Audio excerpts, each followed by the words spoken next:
आज सावन सोमवार का दूसरा व्रत है और यह व्रत करने से आपकी सभी मनोकामनाएं पूर्ण होती है और आपको अपार सुख की प्राप्ति होती है। सावन सोमवार के व्रत को करने वाले भक्तों के लिए इस कथा का पाठ करना अनिवार्य बताया गया है। मान्यता है कि सावन सोमवार के व्रत में कथा का पाठ किए बिना व्रत का पूर्ण फल नहीं प्राप्त होता है। मृत्युलोक में भ्रमण करने की इच्छा करके एक समय श्री भूतनाथ भगवान भोलेनाथ माता पार्वती के साथ मृत्युलोक में पधारे। भ्रमण करते करते दोनों विदर्भ देशांतर्गत अमरावती नाम की अति रमणीक नगरी में पहुंचे। अमरावती नगरी स्वर्ग के सदृश सभी प्रकार के सुखों से परिपूर्ण थी। उसमें वहां के महाराज द्वारा बनवाया हुआ अति रमणीक शिवजी का मंदिर भी था। भगवान शंकर भगवती पार्वती के साथ इस मंदिर में निवास करने लगे। एक समय माता पार्वती जी भगवान भोलेनाथ को प्रसन्न देखकर बोली, हे महाराज, आज तो हम दोनों चौसर खेलेंगे। शिवजी ने प्राणप्रिया की बात को मान लिया और चौसर खेलने लगे। उसी समय मंदिर का पुजारी ब्राह्मण मंदिर में पूजा करने आया। माता पार्वती ने पुजारी से प्रश्न किया, पुजारी जी बताओ, इस बाजी में हम दोनों में से किसकी जीत होगी? ब्राह्मण बिना विचारे जल्दी से बोल उठा कि महादेव जी की जीत होगी। थोड़ी देर में बाजी समाप्त हो गई और पार्वती जी की जीत हुई। पार्वती जी को बहुत गुस्सा आया और ब्राह्मण को झूठ बोलने के अपराध के कारण श्राप देने चली।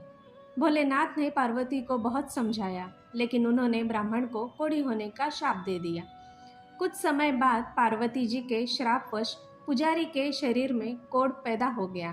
वह बहुत अधिक दुखी रहने लगा। पुजारी को कष्ट भोगते हुए जब बहुत दिन गुजर गए, तब एक दिन देवलोक की अप्सराएं शिवजी की पूजा करने के लिए उस मंदिर में पधारी। पुजारी के कोढ़ के कष्ट को देखकर उन्हें बड़ी दया आई। उन्होंने उससे रोगी होने का कारण पूछा। पुजारी ने निसंकोच सारी बातें बता दी। वे अप्सराएं बोली, हे पुजारी, अब तुम अधिक दुखी मत होना। सावन सोमवार का व्रत भक्ति भाव से करो। पुजारी ने अप्सराओं से व्रत की विधि पूछी। अप्सराओं ने बताया, सोमवार को भक्ति भाव से व्रत करो। साफ वस्त्र पहनो। संध्या व उपासना के बाद आधा सेर गेहूं का आटा लो और उसके 3 भाग कर लो। घी, गुड़, दीप, नैवेद्य, पुंगी फल, बेलपत्र, जनेऊ, जोड़ा, चंदन, अक्षत, पुष्पादि से प्रदोष काल में भगवान शिव जी की पूजा करो। उसके बाद 3 भागों में से 1 भाग शिव जी को अर्पण करो। बाकी 2 भाग शिव जी का प्रसाद समझकर उपस्थित लोगों में बांट दो और आप भी प्रसाद समझकर खाओ। इस विधि से 16 सोमवार व्रत रखो। 17वें सोमवार को 5 सेर पवित्र गेहूं के आटे की बाटी बनाओ। उसमें घी और गुड़ मिलाकर चूरमा बनाओ। भगवान भोलेनाथ को भोग लगाकर उपस्थित भक्तों में बांट दो। इसके बाद कुटुंब सहित प्रसाद लो और शिवजी की कृपा से उसकी सभी मनोकामनाएं पूर्ण हो जाती है। ऐसा कहकर अप्सराएं स्वर्ग को चली गई। ब्राह्मण ने यथाविधि 16 सोमवार व्रत किया तथा भगवान शिव की कृपा से रोग से मुक्ति पाकर आनंद से रहने लगा। कुछ दिन बाद शिवजी और पार्वती जी उस मंदिर में पुनः पधारे। ब्राह्मण को निरोग देखकर पार्वती जी ने ब्राह्मण से रोग से मुक्त होने का उपाय पूछा। ब्राह्मण ने 16 सोमवार व्रत कथा सुनाई। पार्वती जी बहुत प्रसन्न हुई। ब्राह्मण से व्रत विधि पूछकर स्वयं भी व्रत करने के लिए तैयार हो गई। व्रत करने के बाद उनकी मनोकामना पूरी हुई और उनके बेटे रूठे हुए स्वामी कार्तिकेय स्वयं माता के आज्ञाकारी हुए। कार्तिकेय जी को अपना यह विचार परिवर्तन का रहस्य जानने की इच्छा हुई। वे माता से बोले, हे माता, आपने ऐसा कौन सा उपाय किया जिससे मेरा मन आपकी ओर आकर्षित हो गया? पार्वती जी ने वही 16 सोमवार व्रत कथा की कथा उनको सुना दी। कार्तिकेय जी ने कहा, इस व्रत को मैं भी करूँगा, क्योंकि मेरा प्रिय मित्र ब्राह्मण बहुत दुखी दिल से परदेश गया है। मेरी उससे मिलने की बहुत इच्छा है। कार्तिकेय जी ने भी इस व्रत को किया और उनका प्यारा मित्र मिल गया। मित्र ने इस आकस्मिक मिलन का भेद पूछा तो कार्तिकेय जी बोले, हे मित्र, हमने तुम्हारे मिलन की इच्छा करके 16 सोमवार का व्रत किया था। अब तो ब्राह्मण मित्र को अपने विवाह की बड़ी चिंता हुई। उसने कार्तिकेय जी से व्रत की विधि पूछी और यथाविधि व्रत किया। व्रत के प्रभाव से जब वह किसी कार्य से विदेश गया तो वहाँ के राजा की लड़की का स्वयंवर था। राजा ने प्रण किया था कि जिस राजकुमार के गले में सब प्रकार से श्रृंगारित हथिनी माला डालेगी, मैं उसी के साथ अपनी प्यारी बेटी का विवाह कर दूंगा। शिव जी की कृपा से वह ब्राह्मण भी उस स्वयंवर को देखने की इच्छा से राज्यसभा में एक ओर जाकर बैठ गया। नियत समय पर हथिनी आई और उसने जयमाला उस ब्राह्मण के गले में डाल दी। राजा ने अपनी प्रतिज्ञा के अनुसार बड़ी धूमधाम से अपनी कन्या का विवाह उस ब्राह्मण के साथ कर दिया और ब्राह्मण को बहुत सारा धन व सम्मान देकर संतुष्ट किया। ब्राह्मण सुंदर राजकन्या पाकर सुख से जीवन व्यतीत करने लगा। एक दिन राजकन्या ने अपने पति से प्रश्न किया, हे प्राणनाथ, आपने ऐसा कौन सा भारी पुण्य किया था जिसके प्रभाव से हथिनी ने सब राजकुमारों को छोड़कर आपको वरण किया? ब्राह्मण बोला, हे प्राणप्रिय, मैंने अपने मित्र कार्तिकेय जी के कथनानुसार 16 सोमवार का व्रत किया था, जिसके प्रभाव से मुझे तुम जैसी रूपवान पत्नी की प्राप्ति हुई है। इस व्रत की महिमा सुनकर राजकन्या को बड़ी हैरत हुई। वह भी पुत्र की कामना करके इस व्रत को करने लगी। शिव जी की दया से उसके गर्भ से एक अति सुंदर, सुशील, धर्मात्मा और विद्वान पुत्र उत्पन्न हुआ। माता और पिता उस देव पुत्र को पाकर अधिक प्रसन्न हुए और उसका लालन पालन अच्छी प्रकार से करने लगे। जब पुत्र समझदार हुआ तो एक दिन उसने अपनी माता से प्रश्न किया कि हे माँ, तुमने कौन सा व्रत और तप किया है जो मेरे जैसा पुत्र तुम्हारे गर्भ से उत्पन्न हुआ? उसकी माता ने 16 सोमवार की व्रत की कथा पुत्र को सुनाई। पुत्र ने सब तरह के मनोरथ पूर्ण करने वाले इस सरल व्रत को सुना तो वह भी राज्याधिकार पाने की इच्छा से हर सोमवार को यथाविधि यह व्रत करने लगा। व्रत शुरू करने के बाद एक देश से वृद्ध राजा के दूतों ने आकर उसको राजकन्या के लिए वरण किया। राजा ने अपनी बेटी का विवाह ऐसे सर्वगुण संपन्न ब्राह्मण युवक के साथ करके बड़ा सुख प्राप्त किया। वृद्ध राजा के दिवंगत हो जाने के बाद इसी ब्राह्मण को सिंहासन पर बैठाया गया। क्योंकि दिवंगत राजा का कोई पुत्र नहीं था, राज्य का उत्तराधिकारी होकर भी यह ब्राह्मण पुत्र 16 सोमवार करता रहा।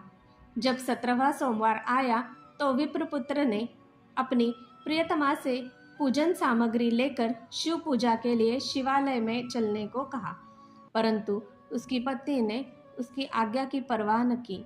दास दासियों द्वारा सब सामग्रियां शिवालय में भिजवा दी, परंतु स्वयं नहीं गई। जब राजा ने शिवजी का पूजन समाप्त किया तब आकाशवाणी हुई, हे राजा, अपनी इस रानी को राजमहल से निकाल दे, नहीं तो यह तेरा सर्वनाश कर देगी। यह आकाशवाणी सुनने के बाद राजा के आश्चर्य का ठिकाना न रहा। उसने मंत्रणा गृह में आकर अपने सभासदों को बुलाकर कहा, मंत्रियों, मुझे आज शिवजी की आकाशवाणी हुई है कि राजा, तू अपनी रानी को राज्य से निकाल दे, नहीं तो यह तेरा सर्वनाश कर देगी। राज्य के मंत्री और सभासद आदि सब विस्मय और दुख में डूब गए, क्योंकि जिस कन्या के कारण उसे राज्य मिला था, राजा उसी को निकालने की बात कर रहा था। यह कैसे हो सकता था? पर राजा ने मंत्रियों की परवाह नहीं की। उसने अपनी पत्नी को राजमहल से निकाल दिया। रानी दुखी हृदय से भाग्य को कोसती हुई राज्य से बाहर चली गई। बिना पादत्राण, फटे हुए वस्त्र पहने, भूख से दुखी हृदय से भाग्य को कोसती हुई चली जा रही थी कि अचानक उसकी एक करुण बुढ़िया से भेंट हुई, जो सूत काटकर बेचते जा रही थी। रानी की करुण दशा देखकर वह बोली, चल, तू मेरा सूत बिकवा दे, मैं बूढ़ी हूँ, भाव करना नहीं जानती हूँ। यह बात सुन रानी ने बुढ़िया के सर से सूत की गठरी उतारकर अपने सिर पर रख ली। थोड़ी देर के बाद आंधी आ गई और बुढ़िया का सूत पोटली सहित उड़ गया। बेचारी बुढ़िया पछताती रह गई। उसने रानी को अपने से दूर रहने को कहा। उसके बाद रानी एक तेली के घर गई तो शिवजी के प्रकोप के कारण तेली के सभी मटके उसी क्षण चटक गए। तेली ने भी रानी को अपने घर से निकाल दिया। बहुत से दुख उठाती रानी एक नदी के किनारे गई तो नदी का सारा जल सूख गया। उसके पश्चात रानी एक जंगल में गई। वहाँ सरोवर में पानी पीने गई तो उसके हाथ का स्पर्श होते ही सरोवर का नील कमल के समान जल असंख्य कीड़ोमय होकर गंदा हो गया। रानी ने भाग्य पर दोषारोपण करते हुए उस जल को पीकर पेड़ की शीतल छाया में विश्राम करना चाहा, परंतु वह जिस पेड़ के नीचे विश्राम करती उस पेड़ के पत्ते तुरंत टूटकर गिर जाते थे। वन, सरोवर, जलाशय की ऐसी दशा देख गौ चराते ग्वालों ने अपने गुसाई जी से, जो उस जंगल में स्थित मंदिर में पुजारी थे, उनको यह बात बताई। गुसाई जी के आदेश अनुसार ग्वाले रानी को पकड़कर गुसाई जी के पास लाए। रानी की मुख कांति और शरीर शोभा देख गुसाई जी जान गए कि यह अवश्य ही कोई विधि की गति की मारी कुलीन स्त्री है। पुजारी ने रानी से कहा, पुत्री, मैं तुमको अपनी पुत्री के समान रखूंगा। तुम मेरे आश्रम में आकर रहो। मैं तुम्हें किसी प्रकार का दुख नहीं होने दूंगा। गुसाई जी के वचन सुनकर रानी को धीरज हुआ। वह आश्रम में रहने लगी। रानी जो भोजन बनाती उसमें कीड़े पड़ जाते, जल भरकर लाती उसमें भी कीड़े पड़ जाते। रानी की यह दशा देख गुसाई जी भी बड़े दुखी हुए और रानी से बोले, हे पुत्री, तुम्हारे ऊपर कौन से देवता का प्रकोप है जिससे तुम्हारी ऐसी हालत हुई है। पुजारी जी की बात सुनकर रानी ने शिवजी महाराज के पूजन का बहिष्कार की बात बताई तो पुजारी जी शिवजी महाराज की अनेक प्रकार से स्तुति करते हुए रानी से बोले कि पुत्री, सब मनोरथ पूर्ण करने वाले 16 सोमवार व्रत को करो। उसके प्रभाव से इस कष्ट से मुक्त हो सकोगी। गुसाई जी की बात मानकर रानी ने 16 सोमवार का व्रत किया। 17वें सोमवार को विधि विधान सहित पूजन किया। उस पूजा के प्रभाव से राजा के हृदय में विचार आया कि रानी को गए हुए बहुत समय बीत गया, न जाने कहाँ कहाँ भटकती होगी, उसे ढूंढना चाहिए। यह सोचकर रानी को तलाश करने के लिए राजा ने चारों दिशाओं में दूत भेजे। वे दूत रानी को तलाश करते हुए गुसाई जी के आश्रम में पहुँचे। वहाँ रानी को पाकर उनसे रानी को अपने साथ ले जाने का आग्रह करने लगे, परंतु गुसाई जी ने मना कर दिया। दूत चुपचाप वापस लौट आए और राजा को रानी का पता बतलाया। रानी का पता पाकर राजा गुसाई जी के आश्रम में गए और उनसे कहा, महाराज, जो देवी आपके आश्रम में रहती है वह मेरी पत्नी है। शिवजी के प्रकोप के कारण मैंने उनको त्याग दिया था।